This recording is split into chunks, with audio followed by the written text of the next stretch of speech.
आज सकाल सकाल बाबू गला बेले कहले कि आज बिना मसला लंच थाली प्रिपेयर करूँ जहाँकि बहुत भल लगुव तेल मसला आदू ही नथिबो।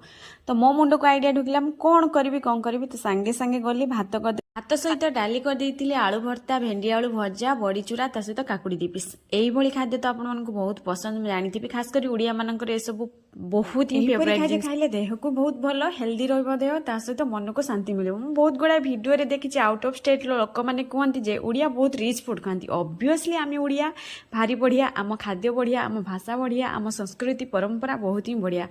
हाँ छाड़ू से कथा बाबू धोई धाई परिष्कार करके रखुली देखला बेलू बाबू आउर भी किसी आनी से पठे आम दे कौन पठे देखा देखो दे पठे किसी मिठा। हाँ चलते ए डिनर प्रस्तुत करवा आउ पकर पकर हो पारे। डिनर रे आज थिला रुटी सहित मटर तरकारी तो मुझे करदे बाबू दे खावाई बापा को भी दे से दुजण आग खाई नहीं मुझे खाई नहीं रही। Bye bye good night.